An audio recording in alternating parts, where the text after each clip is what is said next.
Welcome to the Scholar Chronicles. This is Dr. Loh KS, a historian, and I ask fellow scholars to share interesting stories from the field. Scholars, we all have these stories and we talk about them privately, but rarely in public. So what this podcast tries to do is to bring these stories to the forefront in public and discuss them, because I think these stories usually have a bearing on our research. They are interesting. They shed light on the research that we do, the methods we use, the challenges we face. We often face challenges, and ultimately the relationship between scholarship and society. So we hope through the podcast help us to get people to understand what is academic research, and ultimately also to help scholars do their research a little bit better. Do like the video and subscribe to the channel for future episodes. With us today is someone I met about a decade ago, whose name is almost synonymous with oral history. And besides being an established scholar, a very helpful man, very helpful scholar, given me lots of advice about writing oral history, doing oral history, as well as teaching oral history. My friend also told me that he ran a fantastic workshop on oral history, I think in Melbourne. Our guest today is Alistair Thomson, of course. Hello, Al. How are you? Very well, thanks, KS. Good to see you. As we were saying just now, you're looking fantastic. Well, I retired from the university last year for a lot of reasons, but it's been great to go freelance, which is really how I started as a historian, as a freelance. And then for a whole range of reasons, I needed a proper job with kids and mortgages and so on. And 30 years later, I'm now going back to what I was doing back in the 1980s as a freelance oral historian, teaching, researching, writing, helping organizations, etc. It's great. I love it. Let's jump into it. So how did that start? So did you go the formal way into academia, doing a PhD and all that? Yeah, look, I did a undergraduate degree at Melbourne University and ended up majoring in history. My first interview was with my grandmother, and I think it was 1979, and she had grown up in rural Victoria, from a working class mining town in the middle of nowhere in the hills, and she got a scholarship to Melbourne and ended up being the first woman graduate of agricultural science in the Southern Hemisphere. And I interviewed her. It was my first interview, and she described in 1915 going up on the stage to get her graduation certificate. All the men had gone away to war, so she was the only person graduating. And she tells this extraordinary story where she remembered her fear about being the only woman. It's pretty unusual being a woman and the only person going on stage, and another academic woman pushed her up the stage. And yeah, so it was just wonderful. I mean, and I found that cassette that I recorded in 1979 a few years ago, and to be able to replay your grandmother's voice and remember her through her voice was really pretty special. So that was my sort of informal introduction to oral history. And then my last year of undergraduate, I was doing a course about Australia between the wars, and with a wonderful historian called Lloyd Robson. And I got interested in, well, what happened to the Australian First World War veterans when they came home from the war to working class suburbs in Melbourne. And I went up, I was living near Brunswick, working class suburb, and I went to the Brunswick Return Services League, and they gave me contacts for First World War veterans who were members. And I got an old cassette recorder and just went out and did some pretty terrible interviews in terms of the audio quality, but I fell in love with it. I remember turning up to interview a man called James McNair. He comes to the door in a silk dressing gown, offers me a glass of whiskey. It was probably mid-morning, and proceeded to just tell me this extraordinary story about his war and about coming home. And he sang songs from the war. And I realized just being able to ask someone to tell you their story just could open up so much and was so rich and so powerful. And I really fell in love with oral history then. And that project ended up becoming what was the PhD, Anzac Memories, where I interviewed more working class veterans, also from Melbourne. And in the PhD, it took me a while to work out what it was about, but it was really about these men's experience before, during, and after the war, but also how they'd made sense of their war experience and remembered it, and how they'd lived with and sometimes against the very public Anzac legend, the narrative, the very powerful cultural narrative of Australians at war. which sort of recognised but also misrecognised these men's experience, particularly working class men, and particularly their experiences of coming home and struggling. And so that Anzac Memories was partly about the First World War experience and memory in Australia. It was also partly about trying to understand how to work with oral history as a source that's both a historical source about what's happened in the past, but also a memory source about how the past is remembered both by individuals and in the wider society, and how our memories interact with those wider cultural memories. So that was Anzac Memories, which was published in, I think, 1994. And then I went back to it for a second edition after all the veterans I'd interviewed had died.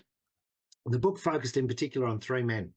And I went back and their pension records became available almost miraculously. They were going to be thrown out and then they were saved. And there's just miles of archive records of all the Australian war veterans who basically survived the war and came back and applied for war pensions. And some of the people I'd interviewed had records that start in 1917, ran through until their death in 1992. So I was able to go back to the people I'd interviewed, these three men in particular, and look at how they had battled with the Department of Veterans Affairs over 50 or 60 years, telling and retelling their story of the war and how their story of the war was shaped in this battle to get pensions for shell shock, wound injuries, etc., etc. So I was able to do that. I was also able to revisit my own grandfather's war files. My grandfather, who I mentioned in the introduction of the book, and introduction of the book says one of the ways I came into war history was through my family, and both my grandfathers had served in the First World War. One who had a very heroic story, and the other who was a sort of a story that was never shared. And he came back from the war and suffered from mental ill health. That was my father's father. And in the draft introduction for the first edition of Anzac Memories, when I was writing in the 1980s, I'd said that my grandfather, Hector Thomson, was in and out of mental hospitals after the war. And my father, I showed the draft and he refused to allow me. He just said, you can't publish that. My dad had been in the army. Mental health was a stigma, particularly for war veterans. And he just found it too difficult. And also it was his childhood. He'd grown up with a very unwell father who probably drank too much and on a failing farm. And so I edited. If you read the first edition of Anzac Memories, I changed the introduction and said my grandfather was in and out of hospital. I took out the mental hospital. But when I found his repat files, and he died in the 1950s, but his repat files go from the war right through till his death in the 1950s. And there's really rich evidence in there about what he actually was suffering from. And more than that, my grandmother, who basically made his case to the Veterans Affairs and wrote all the letters about his condition, I suddenly had, and she died in the 1930s, I had all of these handwritten letters from her in this file, and I was able to reconstruct my grandfather's story and work out why he'd ended up in a mental hospital and what damage had been caused by the war. And eventually, and my dad was by this point very old, but I was able to tell him what I'd found in the files, and in a way helped him to understand the difficulty of growing up with a father who'd been mentally affected by war. And it was a very moving experience, both for me. And so I wrote a new chapter for the book about that called Searching for Hector Thomson, and a new chapter's about those three veterans, about what you can learn when you have memories that you've recorded and you put them alongside documentary evidence, and they tell you different things, or sometimes they confirm things. Or sometimes the memories tell you things that the documentary records don't tell you. So returning to those stories through a different source was a fascinating experience. But yeah, that was my first big oral history project. Yeah, I wasn't aware that the version I read of Anzac Memories was published in 98. So that would have been the second one. No, the second one came out in 2013. So you probably got a reprint of the first one. Reprint, okay. Yeah, but the new edition was in 2013, and it's got three new chapters, basically a section that brings the story forward. And it's also about me changing as a oral historian. When I did the interviews I was 23, and I was a young man interviewing older men. And by the time I came to the second edition, I was an older man myself, and I'd done a lot of different things. I'd suffered some mental health issues myself, and so I had I was a different person returning to these stories and able to ask different questions of it and understand it in different ways. So in a way, the new edition was also about my changes across time as a historian and as a man. Yep. Wow. The first research, the PhD research, were you then in the history department or in the, another department? We often talked about these academic tribes, right? You talked about this concept. Which tribe were you in at the time?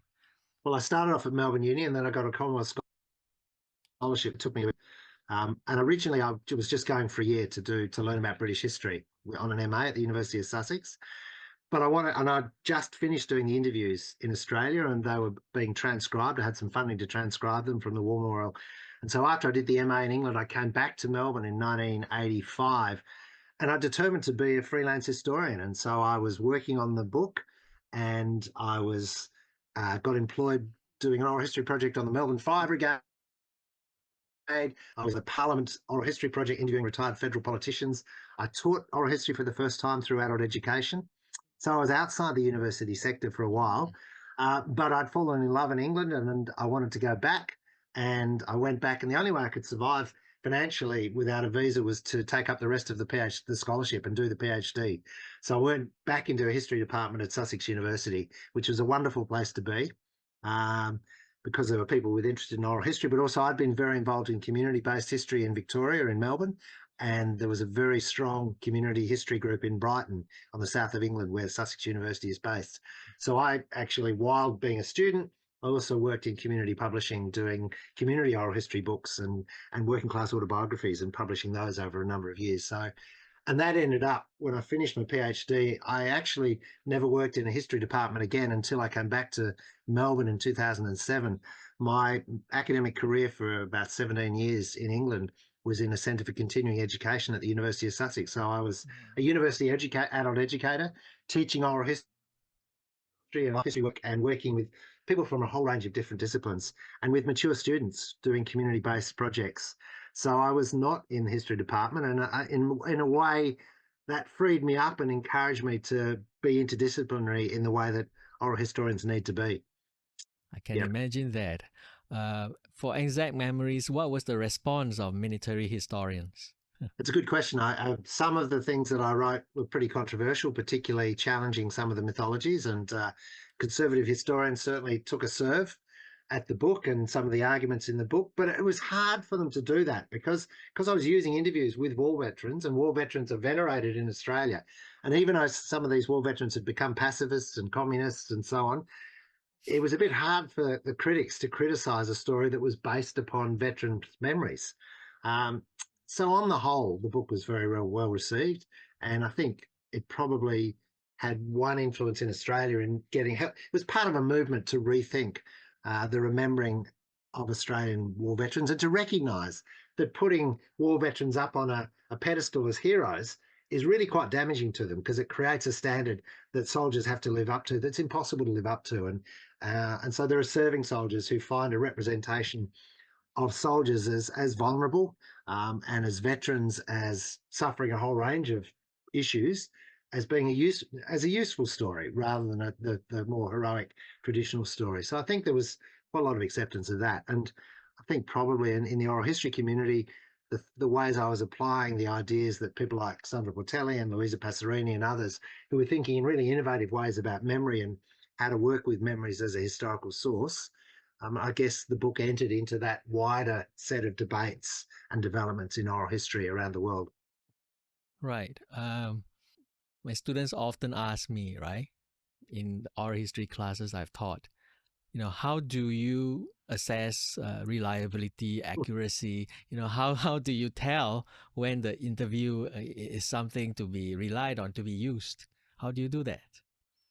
Great question, and it gets asked in every workshop, and every critic. I mean, it goes back to a longer history of criticism of oral history. Oral history really, for the most part, grows out of a people's history movement and a recognition that we need to record the stories of people whose lives and stories and experiences aren't in the archive because they either didn't document them or their documents weren't preserved. And so our archives are traditionally the archives of the elite and the literate. So oral history has a really important role to play there. And so oral history takes off around the world, including in Australia in the 60s and 70s. I mean, there's also elite oral histories with politicians in America and so on, but the core of the intellectual work of oral history is a sort of people's history and social history. And then the conservative critics really weigh in the 60s and 70s. And the main way they weigh in, I mean, they weigh in because they say the evidence is being created by the historians and that's dodgy. But they also say memories are unreliable, and how can we trust memory sources?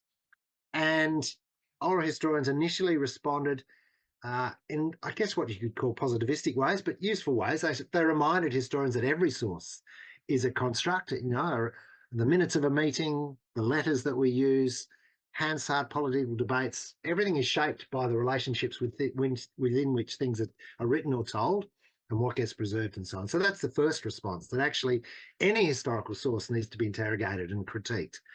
And a second response was, well, actually, you can look within an interview and across many interviews and at other sources and triangulate oral history evidence. And so if there are serious inaccuracies, you can find them. So that's another response. And I guess the third response that really changed the way we responded to that question was really probably the Sandro Portelli's contribution, and then historians after that, where there's a wonderful essay, which is still a wonderful read, The Death of Luigi Trastulli, which Sandro writes about his hometown of Terni, and Luigi Trastulli was an activist. I think it was in the late 1940s against the North Atlantic Treaty Organisation, and he was killed in a small demonstration against NATO. A few years later, in the early 1950s, it's a big industrial town. There's a major industrial action and lockouts, and eventually the workers lose and the industry is decimated. And 20, 30 years later, when Sandro Portelli turns up to interview people about Terni's history, he realises that everybody's misremembering the death of Luigi Trastulli. They're talking about his death, but they're moving it from the 1949 pretty insignificant demonstration against NATO to the 1953 event, which was this seismic event in the city's history. And instead of dismissing all these memories as inaccurate, and he knew that they'd got the date wrong because he could see the police court records and he knew when he died, he said, well, why are the people of Terni misremembering the death of Luigi Trastulli? And what can we learn from that about the significance of that death and the fact that they'd moved his death forward so that they had a martyr figure with symbolic significance for the more important event. So actually what Portelli said is, no, we can learn from the misremembering. Yes, we have to try and work out if something is being misremembered, either because someone's forgotten or because they're wanting to make things up or because memory is complicated, but at least we need to think about what that misremembering is about. And since then, we've learned a lot from psychologists and neuroscientists about how memory works, and we're much better at trying to understand that. And we know now that our short-term memories are rubbish, but our long-term memories, on the one hand, are remarkably robust. Once things get preserved in long-term memory, they're remarkably robust. And we know that when we work with people with dementia who can't remember this morning, but they can remember 40 years ago vividly in great detail. But the paradox of oral history and memory is that it's remarkably robust, but our memory doesn't work like a computer. It's not a storage system where we put down a memory and then we just pull it out exactly. It's an extraordinarily complicated thing, the brain, and the synapses that connect and create our memories are very complicated. And so the process of turning experience into long-term memory is partly about things that are significant. We remember stuff that's significant, and partly about experiences that are storied, creating the stories of our experience and then recreating those stories across time consolidates memory, the long-term memory. And so when we return to an event, when someone triggers us or asks us in an interview to remember something, we will be going back to those long-term memories, but they'll come out in slightly different ways because the circumstances, the relationship, the time of the telling, the subsequent events will all have influenced those stories. And our job as historians is then to work with that really complex but very rich source to understand what it can tell us about events in the past for which we maybe don't have any other sources, like, for example, Holocaust testimony, but also what it can tell us about that person's remembering across time and how their subsequent experiences, their different ways of understanding the world, may have in subtle and maybe significant ways encourage them to reshape, to tell the story in a different way, to make different sense of the story. It doesn't mean they're making it up, but a war veteran who I interviewed basically was unable to talk about shell shock or post-traumatic stress disorder until there was a language to do that. And really not until a recognition of soldiers and victims in the 1960s and 70s began to give a different story. And he could talk about emasculation as a narrative and a way of understanding his disfigurement and his damage during the war in a way that he couldn't talk about in the 1920s. So, just because your story's changed doesn't mean they're inaccurate, but it means you maybe have got a different way of making sense of your past.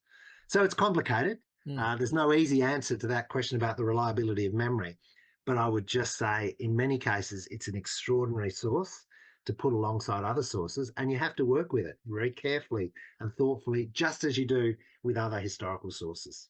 Yeah, that's very enlightening, isn't it? That it's a different source from other kinds of the documentary sources, right? Could you maybe talk about, have there been cases where you have used the oral history interview in conjunction with a kind of a report of the battle, and had to reconcile the different perspectives? How do you do that? I'm just trying to think. I mean, probably the best example is not so much the reporter that battles, although I have done those as well.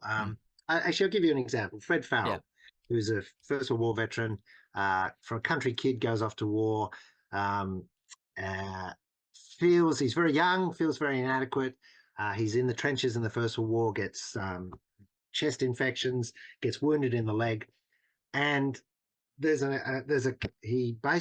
battle of Polygon Wood at Ypres in 1917, and he gets wounded and he crawls back from the front line under terrible fire, and he arrives at a pillbox, and there's a whole lot of German prisoners there, Germans and Australians there.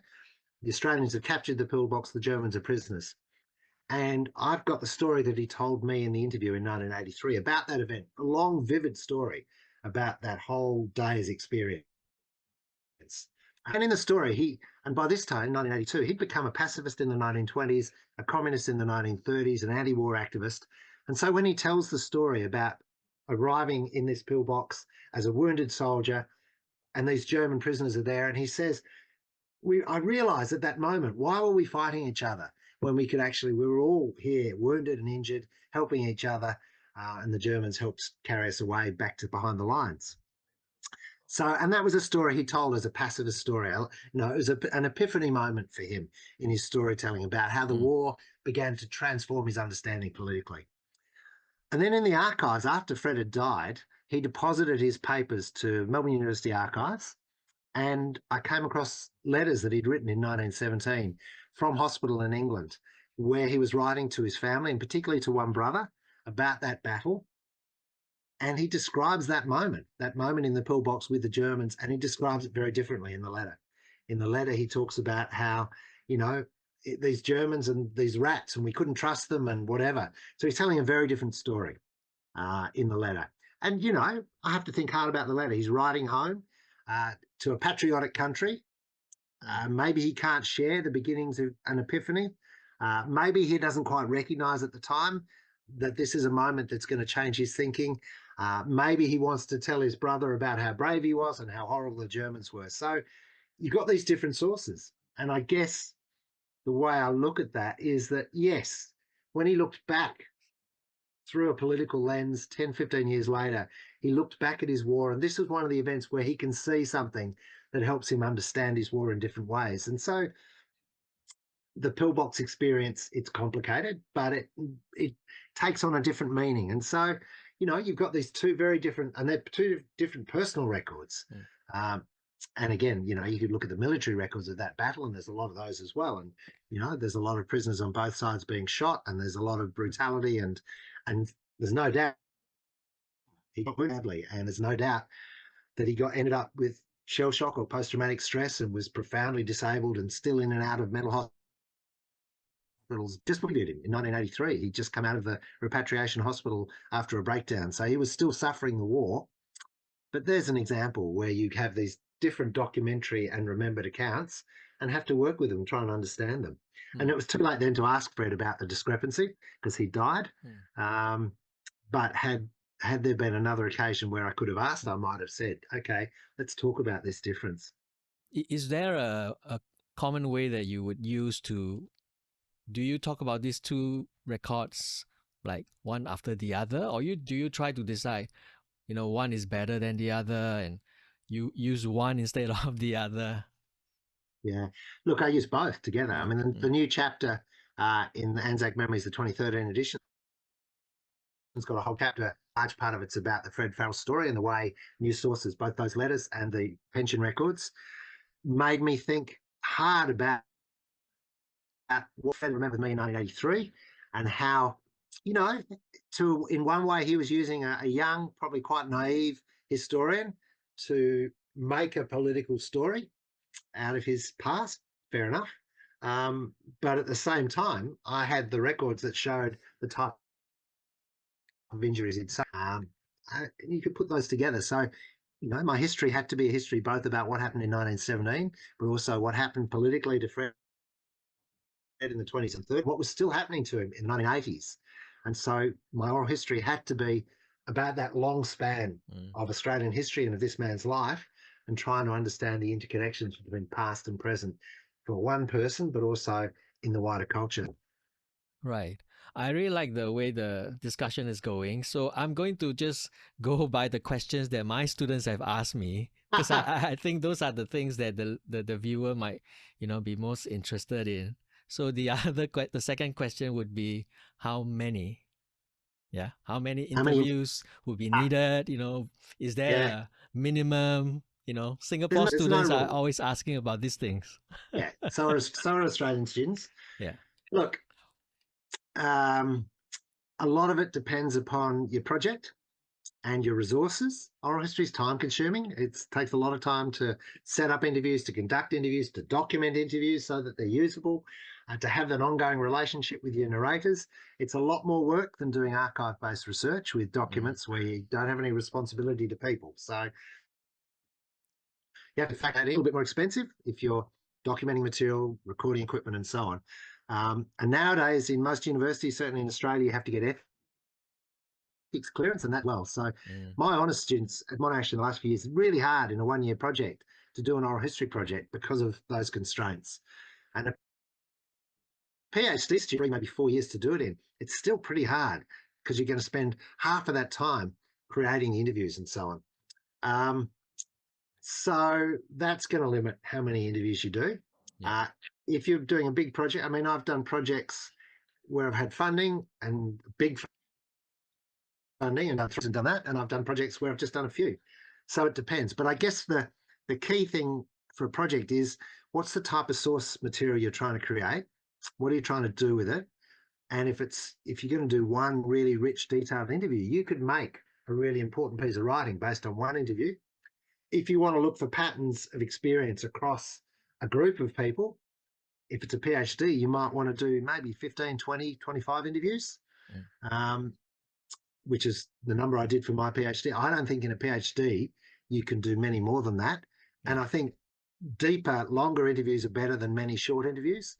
The sociologists who do half-hour interviews and say, I've got an interview, you're only just getting started in an oral history interview, warming up, and you're scraping the surface in a half hour. I'm a great believer in longer interviews, and usually 2 sessions. So I reckon from at least a couple of hours with an hour with a break in between, but ideally a second to cut for another couple of hours. So a 4-hour interview, you can really get a lot of rich material out of that. So I have to do 24-hour interviews rather than 41-hour interviews just to get depth and detail. But it depends the type of research you're doing and what you want to do. But if you want to do a type of topic where you can look at patterns across, so for example, my migration project, which was a postdoc project, which is British migrants to Australia, and I wanted to try and explain why do people migrate to Australia, why did they go back to England, what were the ways in which gender affected the experience of migrants, how were families affected, and so on. You need to be able to see patterns across the sources like that. And we actually, interestingly, we asked people to write their stories first, and we got 100 written, and then we did a smaller number of interviews. We did 30 with returned migrants in Britain and between 100 and 200 over time in Australia. So we had a lot of interviews, and from that we could see patterns. We could actually do a little bit of pretty slightly, well, I wouldn't call it qualitative. You could at least see that there were significant factors that came out when you looked across a lot of interviews. But I guess the question is not how many interviews you've got And is it a representative sample? Because it's never a representative sample. It's a sample of survivors, and it's a sample of the willing, people who want to tell you their story. And you always have to ask who survived and who is willing to tell a story. But whatever you've got, the question isn't is it a representative sample? It's rather who and what does my sample represent, and how might that affect the conclusions that I might make from that sample of interviews? Have I, for example, if our migration project had any migrants, British migrants who stayed in Australia, and not any of the 25% who went back to England, then you'd be missing a really important part of that history, and you'd have to acknowledge and talk about that. So the advice I used to give before I stopped last year to grad students was, okay, think about what stories you want to get. Try and get, if you want to look for patterns across, try and get diversity in a sample, different class backgrounds, men and women, and cultural background and so on. But then always ask the question about who and what have I got, and how might I have to then think about the generalizations I can make with that source material. Yeah, you are making me feel very inadequate, by Right. saying you have to go back twice and you have got to do 2 hours. You don't have to. You don't have to. No, just kidding. I think that comes from I'm a great believer in life history interview. Yeah. Even if I'm doing a topic-based subject like war or migration, I'm going to understand that topic so much better if I know more about that person's life before their migration, after their migration, before, after the war. And so a life history interview takes a bit longer. But, I think you can do a decent topic-based interview with the life within a couple of hours. But I'm not a great fan of anything less than an hour, because I don't think that person knows you well enough, trusts you well enough, you know them well enough to do the sort of listening carefully, follow-up questions, beginning to get more trusting and more reflective. I don't think you can do that in a short space of time. I think that takes a bit longer. Yeah, completely true. There was once I was speaking to a geographer, and she said the opposite of you. She said interviews are easy to do. I think she was talking about like a team of interviewers and that they normally work with, whereas archives take a long time because you've got to read thousands of pages. But I think here we are also talking about the relationship, right? As you just said, and oral history is not just helicopter in and helicopter out. How important is this human relationship with the interviewee? It's huge. I mean, every interview is going to be shaped by the distinctive relationship in the room. And it's going to be shaped by, is it a man interviewing another man, or is it a cross-gender? Is it a young person and an old person? Is it someone from a different cultural background? Whatever. Or is it a member of their family? Are there other people in the room? All of those relationships and how people perceive each other will affect how comfortable someone feels to talk about their life, what they will or won't talk about, and so on. But at the same time, the experience and the personal qualities of the interviewer, quite apart from their gender and class and all those, that also matters, because actually if someone trusts you just because you're interested in their story, you're a good listener, you're attending to them as they're talking, you're asking useful follow-up questions, they feel supported and guided in the process, then that won't transcend all those other factors, but it'll be really important. So I think probably most people who are good oral history interviewers can interview a pretty wide range of people, but the relationship will affect the stories that are told, and the relationship will change across the course of the hour or 2 hours or across the days. And people will often on day 2 tell you things that they wouldn't have told you on day 1, partly because the process on day 1 has triggered all sorts of remembering, and when you turn up the next day they say, I was up half the night thinking about all the things we talked about, and I forgot to talk about this, and there was this. And that's another reason I like going back another day, because you get that as well. But the relationship is really important, and it's important because it's a very distinctive type of dialogue. It's not a conversation, because it's primarily you encouraging them to tell their story. It's a relationship where you allow pauses and silences to last so much longer than you do in everyday conversation, because you've got to give people space to remember, and you've got to allow them to take their time, and you've got to look at their faces to see whether they're hunting for a memory or whether they're looking at you ready for you to ask another question. yeah, I love, I mean, I'm always nervous every time I turn up to do an interview with a new person. Yeah. I'm anxious about it because no idea how it's going to go. No idea whether they're going to be a very reticent person or very talkative, whether they're going to be open, etc. And you've got, and the pre-work you do, giving them information, talking to them on the phone, maybe a pre-interview, that will help with that. But I still, and then you're worried that the recording equipment is all going to work well, and you're trying to manage the recording equipment. You've got the things you want to find out about, but most importantly, you've got to listen to them. You've got to attend to them. So you hear all the clues and cues to ask follow-up questions, maybe half an hour later. You don't want to interrupt them in the middle of a long story, but they've said something like a woman I interviewed once who, middle of a long story, she just said, and I was a real tomboy when I was a kid. And then she carries on. And that's a really revealing statement. And you can't just leave that hanging, but you don't want to interrupt the story. So you just jot down tomboy on your pad. And half an hour later, when there's a gap in the conversation, you come back and say, look, Jill, you said earlier on that you were a tomboy when you were a kid. What does that mean? Tell me about that. And then you get this whole other really rich narrative. Maybe we can talk about a little bit about the influence of technology here in terms of the human relationship. There are now different ways, like you can do a Zoom interview, or the other thing that I found to be quite useful is the WhatsApp, right? The social messaging platforms where you can kind of, extend the relationship a little bit, but not in a very typical face-to-face way. You can just pop them a question, and if they are helpful, they are interested, then they will reply. Do you have you kind of followed the changes, the introduction of new technology, and how that has affected the use of oral history?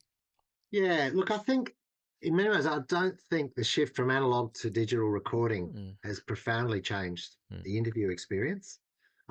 It's easier in some ways. I think it's easier to do a good quality interview with digital recording than the old cassettes.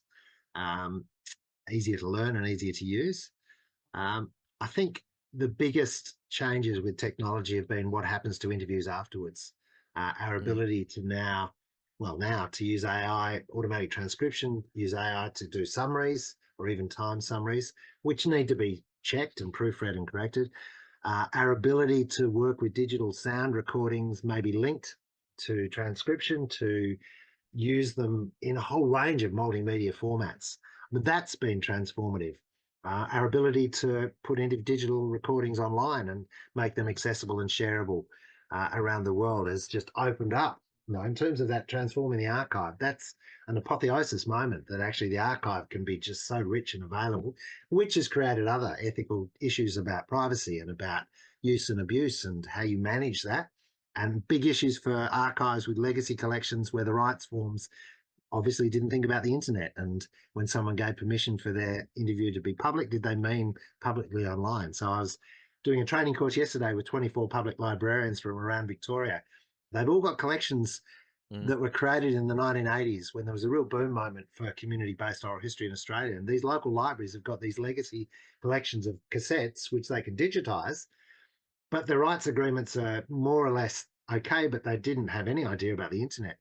And so they're thinking, what can we do? How can we make these available? So the technologies are enabling all sorts of things to be done with oral history, but they're taking us, they're stretching our ethical dilemmas in new directions and require us to think hard about things like the fact that if you've done a life history interview and it's full of information about a person and their date of birth and their mother's maiden name, and good hackers can use that to basically find out people's passwords and things like that. So we have to be more cautious, I think, about privacy. We have to think more carefully about how other people are named in defamation.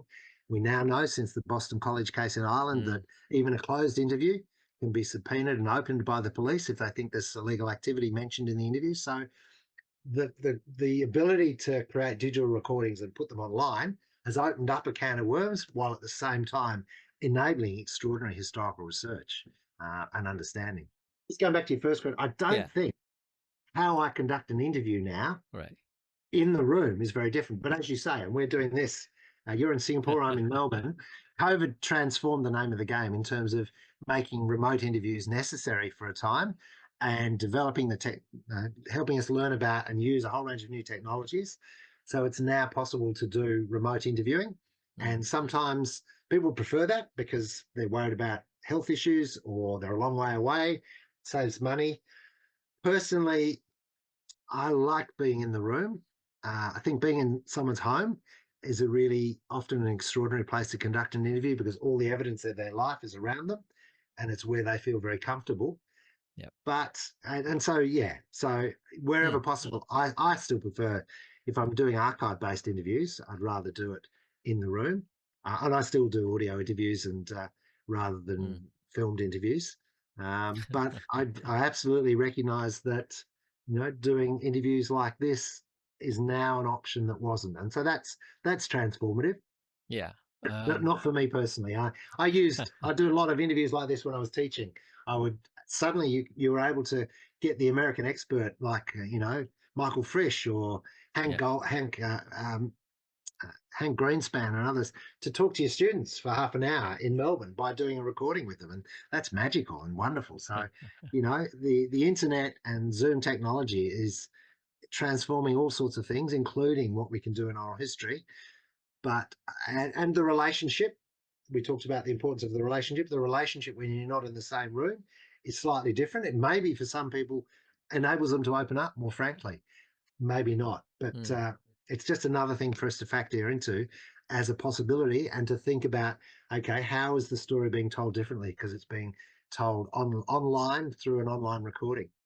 Yeah, me too. I still prefer. I still ask to go to people's houses. Sometimes people are a bit shy about that, but that's still my preference. This is an issue that we've been thinking about a lot in Australia, where people say things in interviews that might cause damage, that might be legally actionable, defamatory, that might talk about illegal activities in the past, but they want to get it on the record. Maybe it's about child sexual abuse or something like that, and they want to transform the historical record, or it's about industrial misbehaviour in a workplace or whatever, and that's really tricky because the historians in the future will want that material to do a better history. Maybe you have to be a bit patient and recognise it can't be used at the moment because of the risk to the narrator or to you as an archive in terms of defamation. But what we've done, in fact, the National Library is just transforming in Australia. It's transforming its interview protocols for people like myself who are interviewing for the library. And we've introduced an interviewer summary, which is something I've been doing for years. And I'm a great fan. I think the most important document that you create for an interview isn't necessarily the time summary or the transcript. It's the interviewer summary that they write after the interview about the interview. And the interview summary, I think, has three things in it. One, it's a summary of what are the main topics and themes that were covered in this interview and how might it be useful for future researchers. Two, all about the context and relationship that shaped the interview and the things that subsequent researchers will help them understand that piece of evidence and how it was shaped. But thirdly, it's also an opportunity for the interviewer who knows what's happened in that interview to signal any difficult or problematic material, which might be defamatory or legally actionable, so that then the archive can have a look at it. And a lot of times there's nothing, but it's like a warning system for an archive, a large archive collecting a lot of interviews. The easiest way to quickly know whether there might be problematic stuff is through the interviewer summary. And then you can make decisions about whether an interview might need to be embargoed or a section of it might need to be closed and so on and so forth. But I do think, big institutions like universities and national archives are very risk averse, probably fair enough. The examples where an institution has been sued because of defamatory material in an interview are very few and far between, even less for legally actionable. I would err on the side of historical, getting things on the record and only be very cautious with very, very difficult stuff. But then I'm not a lawyer, but I know why lawyers are risk averse. But so more often it's an ethical rather than legal issue. It's about protecting when people talk about other people in ways that might be damaging within a family or within a community. You don't want your oral history interview to cause damage in that way. And those, you might want to negotiate with the narrator, the interviewer, about closing it for a while or closing a section, whatever, if that's feasible. Yeah. But it's a big issue. But I think it's not one to stop doing the work we do. And it's not, I think the really important thing is don't ask the hard questions, because you don't want to Don't ask the hard questions. Don't ask the hard questions, but be ready with the pause button. If someone's about to really weigh in and say something defamatory about a powerful person who has got the resources to sue, you might want to just have a discussion about, well, can you talk about this issue without naming names or making it obvious?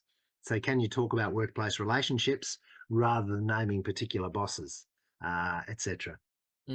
Right. Yeah, I really like what you said. We are not lawyers, we are historians, and we do want to document stuff, right? And we want to document stuff that's difficult. We want to document family violence. We want to document workplace mispractice. We want to document politicians doing terrible things. And, sometimes we might have to hold those documents off for a while, but we don't. We want to allow historians in the future to be able to have the evidence to write about those difficult histories. Have you found there are topics where there are not going to be documents about it? Family violence, for example. Have you found in the last maybe 10, 15 years, the universities are changing in terms of ethics, especially, that some of the ethics forms will ask, if you are going to destroy your research materials, we've had it's been a big issue since university ethics came in, and it's different in different parts of the world. In America, oral history seems to have got a bit of a get-out clause there from the institutional review boards. But in Australia, any university project using human subjects like oral history has to go through ethics. And yes, the ethics boards are shaped by medical research and social science research, and their model of research is anonymity. It's destruction of records after 5 years. It's short interviews usually. It's interviews in safe public places, not in people's homes. All sorts of things that cut across oral history, years of oral history practice, and a whole range of really important oral history guidelines. So actually in Australia, we've created an advice sheet for university staff and students applying for ethics clearance about how to educate their ethics board about oral history, and explaining that most oral history interviews, people don't want to be de-identified. Most oral history people want to have informed consent and decide whether or not their interviews can be preserved and whether they can be closed for a time and so on. And they certainly probably don't want them to be destroyed, because actually we're trying to recreate the archive here. We don't want to destroy them. Oral historians usually want to do interviews in the place that's most comfortable for a person, which may be their home, and they don't want to do it in a restaurant or a study room in a university library or whatever. So we've been educating our ethics boards about oral history and actually explaining we've got 50 years of ethical guidelines created by oral history associations around the world about how to manage this very complicated, very important, very sensitive relationship, so we do no harm and so people have informed consent. And my fear is that university ethics sometimes leads to unethical outcomes, basically partly because it stops people doing really good research, and because they just think the hurdles are too great. So I think it's really important to remember there is an ethics of transforming the archive and finding difficult stories, and there are ways of doing that that protect people, that avoid doing harm to people through informed consent. But the destroying, if we were required to destroy all the interviews we created for ethics clearance, then that would just be a terribly retrograde step, which hopefully and thankfully we've mostly been able to educate our ethics committees to allow us to do. I mean, ethics committees are useful because they get students and staff to think about the ethical issues, but you have to educate the committees so they understand how oral history works. Totally agree with that. I want to talk about another of these questions I get from students, or always in my mind when I'm teaching oral history courses. I get a bit ambivalent about it because I never took any oral history course or workshop when I started. Me neither. Yeah. No, I started without. I read, it was 1979, 80, and Paul Thompson's The Voice of the Past, first edition. Oral history had just come out. I read that. That was my training, and there was no courses that I could find in the early 1980s. And one of the reasons I started teaching oral history was because I was convinced that we're better oral historians if we get some training. And because it's complicated and there are a lot of things to learn, and you learn by experience, but you can also avoid a lot of terrible mistakes, whether it's in recording quality or in avoiding difficult questions or documenting your interviews. You can teach people to be much better prepared to conduct and document and prepare for oral history interviews. So yeah. Anyway, I interrupted you. Sorry. No, not at all. Going to say the same thing actually. I mean, when you came to Singapore for the oral history conference about 13, 14 years ago, memory and oral history work in Southeast Asia was growing in some ways. You know, there were people starting to interview the survivors of massacres and killings in Indonesia and subsequently Thailand. And most of the countries in Southeast Asia and even in Singapore, there have been political action, repression, detention, things like that. And many of these interviewers are not historians or oral historians, but community workers, activists. So, and I've heard from some scholars that there's oral history work is very basic. It's amateurish. Maybe it's not well according to the best practices. In cases like this, what are the tools and what are the most important things that these amateur oral historians should learn, before they step into the field? Well, it's a good question. I mean, it's really important that they do. I mean, oral history's got a long tradition of not only happening in academic context, but happening in community-based and activist work. And so many important projects have happened as a result, including the ones that people were talking about at that conference in Singapore from all over Asia.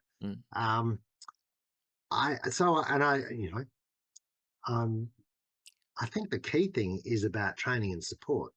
And so, if someone's going to conduct an interview project about, for example, I heard someone giving a talk recently about in Indonesia, massacres of Chinese Indonesian people in Indonesia during the War of Independence in the late 1940s. And this was obviously a very difficult story and became even more difficult after the massacres in 1965. And if you're an activist trying to understand and recover stories that have been suppressed for many years, it's difficult, important work. But I think, if you can do some training, if you can get KS or me or someone to come and do a workshop with you and your other volunteer interviewers about how you deal with difficult stories, about how you create really good quality recordings, about how you document and preserve those recordings and where you might find a safe place to house those recordings, and how you might deal with the political pressures on the use of those recordings, then I think you'll be better placed to do that work. So in Australia, Oral History Australia and the state associations, we run a pretty active training program. And I reckon every time I run a course, if it's one of the open beginner oral history courses, it's a really interesting mixture now. And probably it's usually maybe if there's 20 people on the course, and a lot of them are online, and they're from all the states of Australia, probably one or two maybe academics, maybe 5 or 6, 7 or 8 students, graduate students, honours students, maybe another half a dozen people working in community oral history projects, maybe another half a dozen people working in libraries, museums, archives, media, public arts, the whole range of people who use oral history. And for me, it's a lesson that it's a very broad field. A lot of different practitioners are using oral history in different ways, and podcasting has really stretched that because a lot of people are realizing the value of asking people their stories and making podcasts.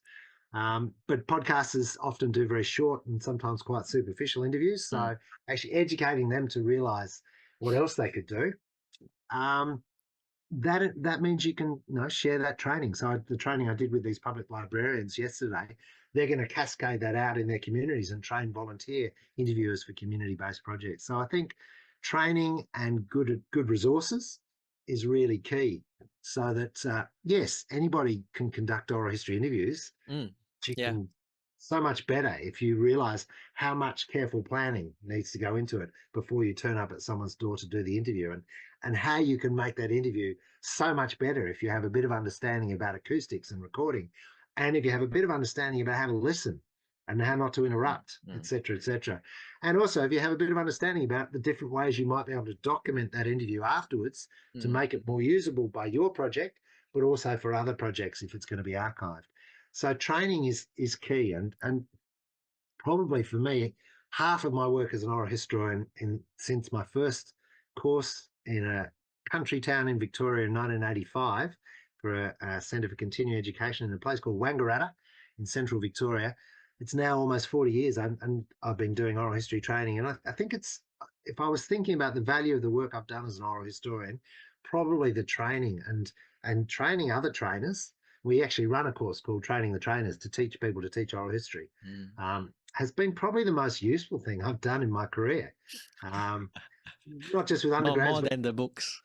yeah, I reckon. I think, I know that would be true of my work as a university academic as well. I reckon I've had more of an impact in the teaching of undergrads and postgrads than in all the books, because you can help transform someone in a teaching moment. You can light a spark that leads them to having a lifetime in a career as a historian or an oral historian, and they'll do stuff that you can't do. So yeah, I think teaching and training for me has always been something I've loved, and it's been a way to impart that love of oral history, but also share the experience and lessons that I've learned, both from doing it, but also from reading about it and writing books about it and producing anthologies of writing about it, editing journals, and so on. You learn a lot from hearing and reading other oral historians talking about their practice, and then you can share that learning. Have you had any ordinary people who come to your workshops, like amateur historians or local leaders, community leaders, who have turned out to be exceptional interviewers? Yeah, I think so. And you because most of the workshops we do practice interviews. My model now is we have our beginner course, the main online one. It's 2 consecutive Saturdays, and on the first Saturday we learn about preparing and conducting interviews, and they do little practice interviews in the class. And then in the week in between, everybody on that course has to go out and do a real interview with someone, and then they bring extracts back to the second day school, and we talk about the interviews, and they learn from doing, basically. And you can usually tell through that day whether someone's going to be a good interviewer or not, because some people just can't stop talking. People just interrupt all the time. They're not very good listeners.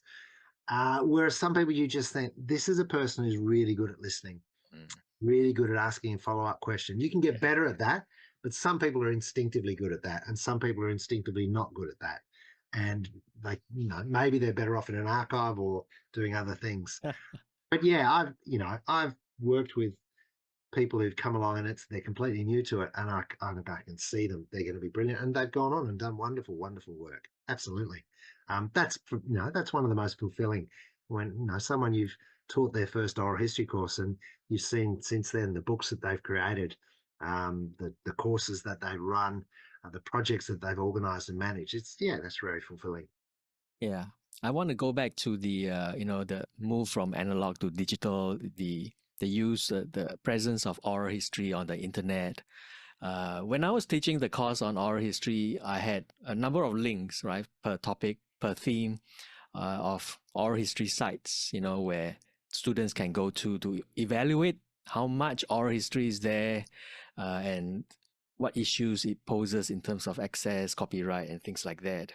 And it seemed to me that there wasn't a lot of real content.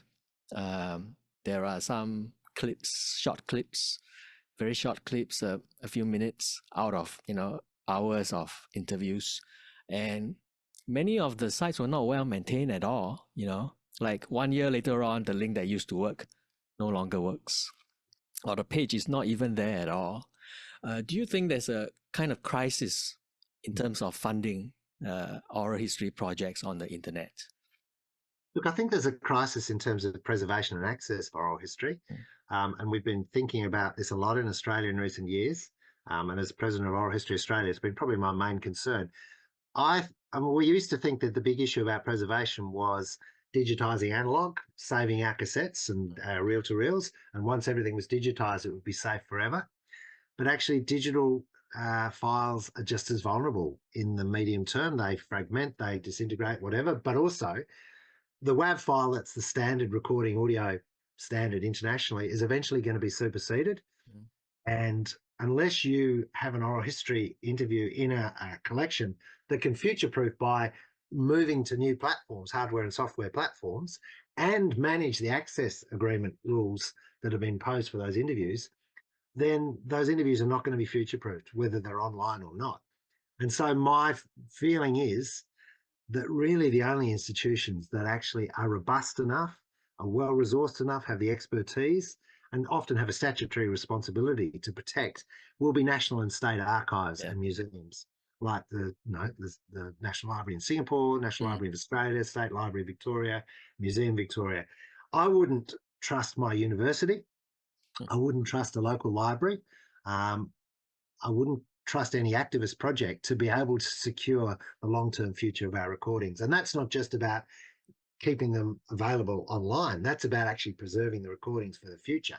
And actually, in terms of keeping them online, the only institutions really that are going to be able to secure continuing access online or otherwise will also be those national archives. So, if you're looking for examples for teaching, the National Library of Australia has thousands of hours of interviews fully available to listen to. The interview, read the transcript, look at a time summary. Probably about 200 of the interviews we did for the Australian Generations Project in the 2010s are available online. But that's only because that's an institution that has the resources to keep those interviews alive, to check on if there's a takedown of an interview or someone wants to change the access rules or whatever. That's not something that a community project or someone who's created a website about their interview project, like ones that I know. I created websites for most of my oral history projects, but that's not the place that you'll be able to go back and find them because, universities move on, projects move on. We don't have time or resources to continually upgrade those websites. So the only real safe place for interviews to be archived and available online is a major national institution, unless you're the Shoah Project, and even that is now connected to a university as well. You need to be a major repository to be able to future-proof interviews and to ensure that they're properly looked after and accessible. What do you think about YouTube? Probably not enough. I mean, I'm of a generation that grew up before social media and all that sort of stuff, and so I'm not a person who looks at YouTube. I don't do podcasts and so on. So I'm probably the wrong person to ask. But I wouldn't trust any commercial platform as a future-proof platform because commercial imperatives change. Just like a university might say, yes, we've got this online Figshare system where you can put your interviews. I wouldn't trust a university in 25 years not to make funding cuts and to get rid of that. And I wouldn't trust, any commercial organisation, like whether it's YouTube or whatever, to future-proof material. No, I think we need national and state archives, and they're not absolutely future-proof. We know because the British Library got hacked last year, and that really endangered the collections. They didn't lose anything, but they lost their capacity for a while to make them accessible. So we know nothing is absolutely future-proof, but I'm absolutely sure that our recordings, that we want to continue to transform the historical record so that we can do historical research on the sort of topics for which oral history is critical. Those recordings need to somehow or other be preserved by institutions that can preserve and protect them and make them accessible in the long term. So I make sure that interview projects I'm doing connect to, in my case, usually the National Library of Australia, because I know then that I can always rely on them being available for other people down the future, including interviews that I did which are still closed and will be closed long after I've died. But I know that they have a system so that those interviews will become available in another 30, 40, 50 years. Oh, okay. So your collections are with your university? No, the Australian Generations Project is a National Library collection. Right, okay. Which the Australian Lives book came out of. The British Migration Project interviews, the Australian ones are in the National Library, the British ones are they're in the University of Sussex Library, but they're in the Mass Observation Archive, which is an independent archive that, again, is pretty future-proof. My First World War interviews are in the Australian War Memorial, which is a big, well-funded institution that I'm reasonably confident will preserve them. But we've got two projects going on in Victoria at the moment. One is a project to identify precarious oral history collections, which is basically any collection that isn't connected to a state institution. And the second is a project to give advice to new oral history projects about how they can best think about future-proofing their collection by connecting it to a major institution. And those two things I think are really important. Otherwise, all these interviews that we've done in community projects or in universities are going to be dead. And all of that dream about transforming the archive will be a broken dream. And we'll have wasted, in one sense, we'll have wasted our time by not making them available to future generations. Yeah, I mean, it's a very difficult question. And the reason why I decided to do a podcast, the second podcast now, the previous one is with Karen. The other one I started earlier, a year ago, was Chronicles of Old Singapore. I mean, the other thing that I did in my classes was to get my students to look at kind of pseudo oral history projects on YouTube, on the internet. And you've got, things, I don't know, you've heard of Joe Rogan, you know. There are many talk shows very similar to podcasts, which kind of draw upon memory, right? Yeah. And oral history. And they are very sustained interviews, actually. They're not short, they're not brief, but they kind of have an entertainment aspect to it. And that kind of, so I was getting the students to think about, what things can be asked and said on YouTube as opposed to an oral history interview.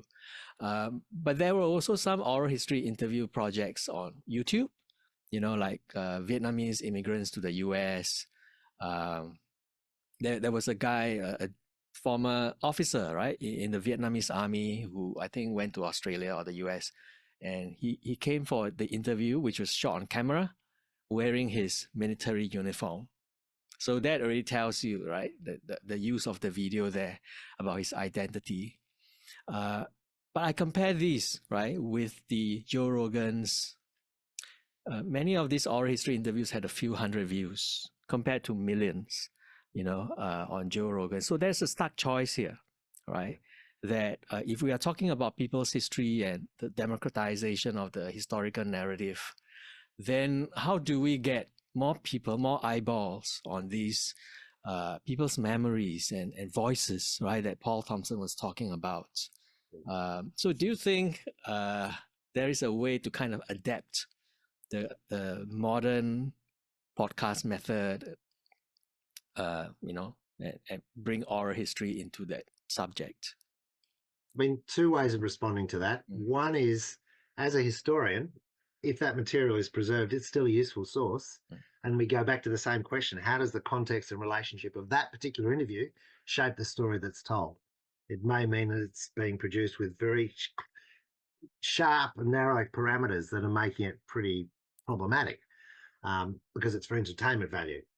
So, I don't dismiss. I mean, as a historian, if those sources are available down the track, they may be useful, but they're also deeply problematic and need to be looked at critically. But you're right that, big name celebrity podcast shows get a big audience. And I guess, I mean, what has been interesting is that the podcasting has opened up platforms and ways of making interviews accessible and available to big audiences. When we run oral history awards in Victoria and nationally in Australia, and in recent years, a lot of those have been the people who've applied, nominated for the awards have been podcasters doing really interesting work and reaching audiences, but doing good work as well. Sometimes coming to our training, sometimes learning from us. So I sort of feel like, how do you compete with the big media with mega bucks? You don't, probably, but you can actually use these space to also democratize and challenge and tell different stories. So I guess, use the opportunities. Try and train people to do interviews that aren't superficial and that can be really open and broad and wide-ranging and challenging.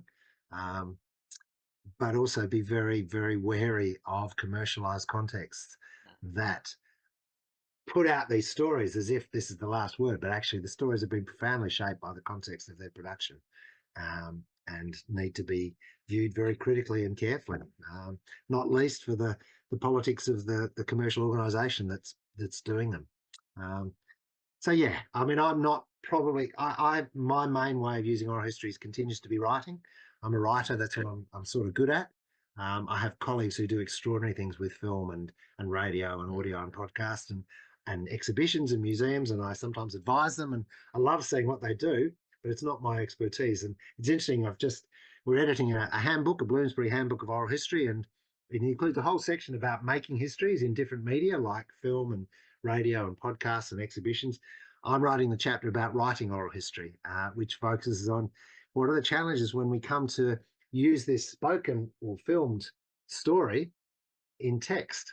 And how do we do that? How do we turn talk into text? And then how do we grapple with the medium of the book or the medium of the article, particularly the book? How do we make the most of an oral history interview or set of interviews in the book format? Which for me is that's what my life's work been doing. I've been trying different ways of doing that across the years, including with the book that came out of the Australian Generations Project, called Australian Lives, which we used 50 interviews that have been transcribed. And because the National Library has this extraordinary, if you go and listen to any interview online at the National Library, the audio is linked to the transcript or time summary, and you can move between them. And each little chunk of interview has a discrete URL. And so the ebook of the Australian Lives book, which is basically a book of Australian lives from the 1920s up until the present day, arranged thematically and by different life stages. But as you're reading the book, it's full of rich extracts from interviews. But if you're reading the book online as an ebook, every time you come to one of those interview extracts, you hit the URL, and it doesn't just have the URL, the extract embedded in the book. It actually takes you to the archive. It takes you to the interview. It plays that bit of the interview. And then if you want, you can keep listening to the rest of that interview and hear more of it. So for me, that's a wonderful way in which the written word actually gives you access to and we know that the audio has so much of the meaning, and you lose that in the sort of the blank face of text. So for me, that was a really exciting experiment, being able to show that you could write an oral history book that still gave access to voice and speech in the spoken word. Do you think it's possible to make that reverse connection though? Like if you were, assessing this from whether it's a library website or, social media, you could get to a book. Would that work, you think? What do you mean? Not quite sure how you quite follow. So you begin to listen first. That's your first encounter with a voice. And then you can click a link and it takes you to the book and you can read the book. Yeah, I mean, I guess I probably should tell the National Library to make sure they promote the book so that people listening to any interview could click on the link and go to the book. I don't think that's happened, but they know about the book, and the book gets access and used in other ways. But yeah, absolutely, that would be, yeah. If I was an archivist and I knew that researchers had used my material, I think I would probably, in every project description in the catalogue for every project, I would probably have links to publications that have come out of that project. That would be a really sensible, useful way of showing how useful the material is. Yeah. And not that difficult to do these days, given that so many books are available online. Yeah. Yeah. So Al, would you contemplate doing a podcast with one of your interviewees? Give it a try. I would, but I guess I've reached this. You know how sometimes you reach a stage in your life where how many new tricks does this dog want to learn? And I know the tricks I'm good at because I've been doing them for a long time. I love conducting interviews still, and I love teaching. Do I want to learn? I mean, new media it's changing so rapidly, and I'm terrible admission for oral history. I'm not particularly technically adept. I can learn from people to do a good interview and to edit material, but it's interesting. I often thought in retirement I'd love to do a radio show just called "Tell Me Your Story." And there are people who do that on radio, and I don't have the connections. I'm probably too old and it's too late. But I'd love to have a radio show, a bit like what Studs Terkel used to do, where you just have ordinary and extraordinary people and you have them for half an hour or maybe an hour on a radio program, and you just say, tell me your story, and you use the radio format or maybe the podcast format to enable someone to tell their story in a slightly more public way than the oral history interview. And, ideally you'd archive those episodes. If ABC Radio came to me and said, we'd really like to go with that, I wouldn't say no. But, I'm a busy grandparent, family member, and I have a life, and I'm enjoying doing what I do as a freelance historian. So it probably won't happen. Keep I the option find open, the Al. best. Keep it open. We'll We'll keep it see. open. I'm not closing that door. No, absolutely. So I mean the last questions I have for you, right? Like I'm going to do what you probably don't approve of and ask you some um, clickbait questions about oral history. Okay. What has been the most difficult of the oral history interviews or projects you've done? It's difficult. Mm. Look, every project has challenges. Australian Generations project was challenging because it was big. It was a national project, 300 interviews, long life story interviews, a team of 25 interviewers around the country, graduate students on the project, a research team of about 8 of us. It was, uh, 4 different institutions, the ABC Radio, the National Library, and 2 universities. And I was managing that. That was a hard thing to manage. And we learned a lot of lessons. I realize now in a big project like that, as interviewers were conducting interviews, we really should have spent a bit of time when the first interviews came in from every interviewer to check them. Even though we advertised and we asked people before we appointed them to the project to send us examples of their interviews. So we rejected some people who were very experienced because we didn't like their interviews. But even so, we had people who, when we eventually listened to the interviews, we thought, that person had come out of a radio context, probably talked too much, probably could have done a better job. So big lesson I learned from that is if I'm running a project with other people doing interviews, make sure you make the time to listen to those first interviews and give them feedback to help improve their interviewing for that project. So that was a lesson learned, and there are some interviews in that project could have been a lot better if I'd thought about that at the time. The migration project, I loved doing the project with British migrants because I was a migrant as well back in going to and from 2 countries. So that was a project I loved. But yeah, war veterans, I don't know. I've really, most of the interviews and most of the projects I've done, I've just felt very privileged that I've been able to do this work and ask these people their stories, and they've shared them and enabled me to use them. I mean, the challenges have been often in, if you like, post-production writing, when you're writing stuff and I love writing history that tells the big picture story, but also has the intimate stories that really illuminate how people live their lives and how they're shaped by historical processes and whatever. And that means, really writing intimately. And so the challenge is whether that person's identified or whether you can say things about someone and whether you're in a position to go back to them and ask about it. And then sometimes I've known I couldn't write things, or I've had to negotiate with someone. And this book about 100 years of Australian fatherhood, I had to take out a whole chapter because the family objected to the story being used, even though I wasn't using anything that wasn't in the public domain. Dealing with those ethical more than legal challenges about how you write people's lives has probably been the most challenging part of working with oral history. And that's true whether you're working in radio or film or whatever. You have to think about that. Um, yeah. And every time you do the work, you've got to think through, am I working fairly with this person's story? Should I share it with them? Should I give them the opportunity to change what I've written? So Moving Stories, the book I did with 4 women migrants, we worked for 10 years on their writing, and they did read everything I wrote, and they commented and suggested changes. And I think it was a better book because of that, but it took a long time because of that. And, if I was a graduate student, you don't have 10 years to produce a book like that. And most universities pressure their staff to produce things quicker than that as well. But as I said right at the start, oral history takes time, and doing it well and doing it ethically takes time as well. But it's time well spent. It's time, I'd love my time doing oral history. Yeah. Are there oral histories that you that keep coming back to you? There are always interviews that, especially the early ones, the first ones I did, I always remember them, and there are always faces that I remember. Sometimes I misremember what they said, and then I check the transcript and they never said this. Yes. But I always remember their faces and their voices. Do you remember? Do you have such memories? Yeah, I have really vivid memories of those first interviews I did with war veterans in 1983 and James McNair and Fred Farrell, Percy Bird. I can remember their faces, partly because I took photographs. So I had a photographic record as well to help me remember and consolidate that in my long-term memory. And because I worked very closely as a PhD student does with those interviews, I got to know them very well and I wrote them and I returned to them over the years. In the British Migration Project, the 4 women that I worked with, those ones, um, you know, very vividly. And we formed quite strong relationships. We had a lot of correspondence.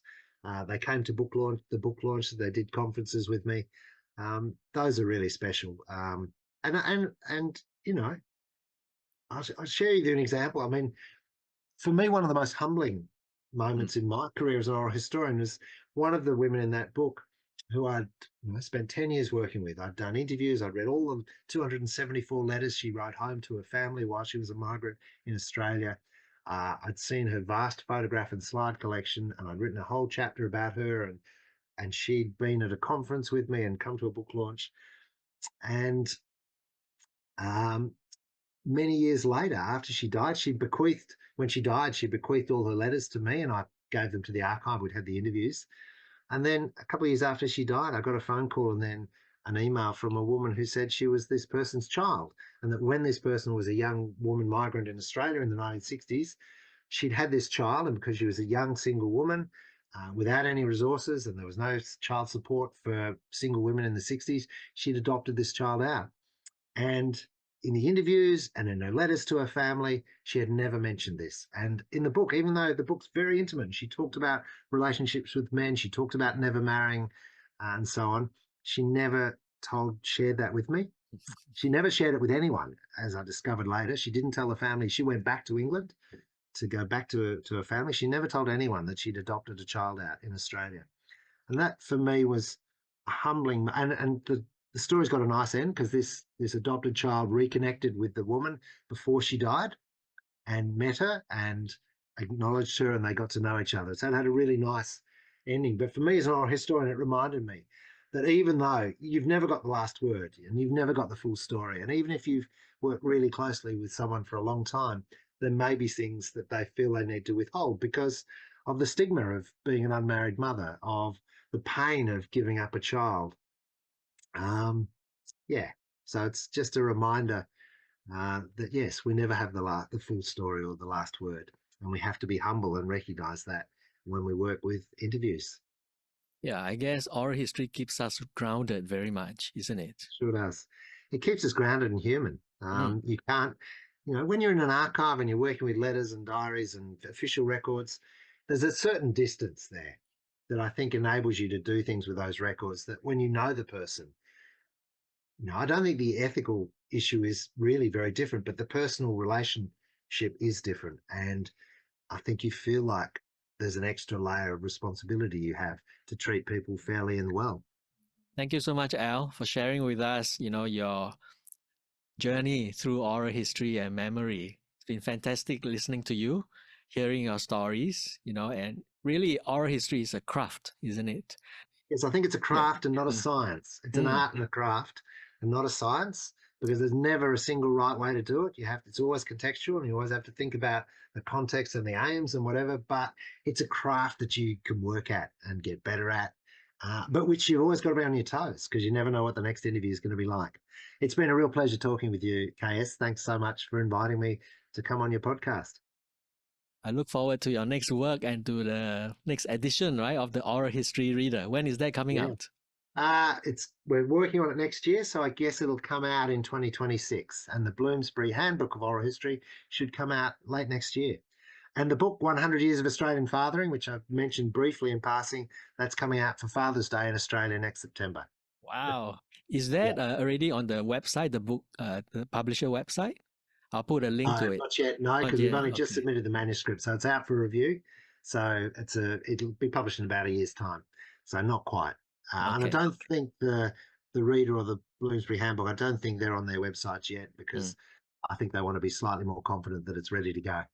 Okay. I'll put links to what is available now of your work, so much of it. And then we look forward to the rest of it, lah. Right?